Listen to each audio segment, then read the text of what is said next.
Ang boto ay hindi binibili. Ito'y ipinaglalaban. Magandang araw sa inyong lahat, sa mga guro, kapwa mag-aaral at sa lahat ng naririto. Ako'y naririto ngayon upang talakayin ang isang isyong matagal nang sumisira sa integridad ng ating demokrasya. Ang pagbili ng boto o vote buying.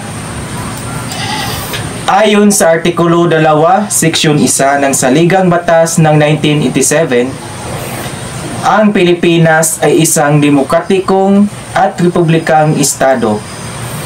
Ang kapangyarihan ay nagmumula sa sambayanan at isinasagawa sa pamamagitan ng mga kinatawan na kanilang pinili.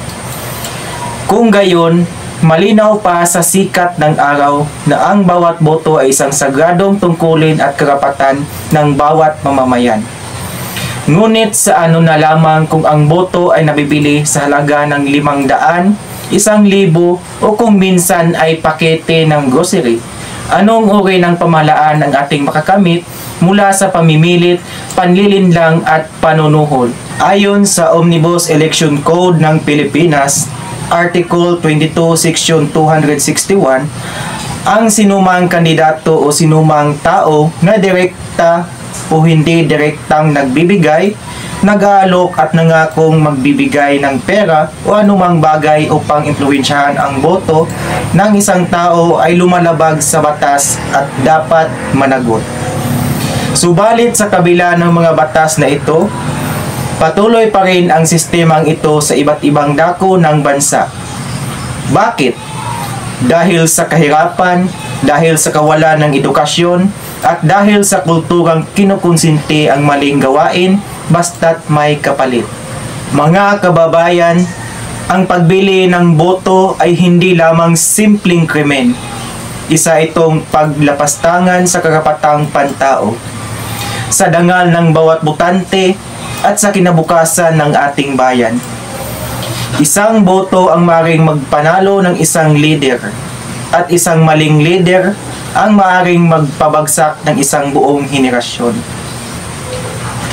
Ang tunay na pagbabago ay hindi nabibili. Ito'y ipinaglalaban. Tungkuling nating ipagtanggol ang ating karapatan. Hindi dahil mura ang ating boto ay ibibenta na natin ito. Tandaan natin ang mga salita ng dakilang sigat Jose Rizal. Ang kabataan ang pag-asa ng bayan. Kung tayo'y magpapadala sa suhol, ano pa ang asahan ng bayan? Mga kabataang Pilipino, huwag tayong maging bahagi ng bulok na sistema.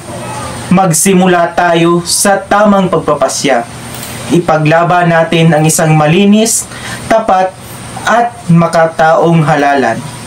Dahil sa huli, ang tunay na halaga ng boto ay hindi nasusukat sa pera, kundi sa dignidad at kinabukasan ng sambayanang Pilipino.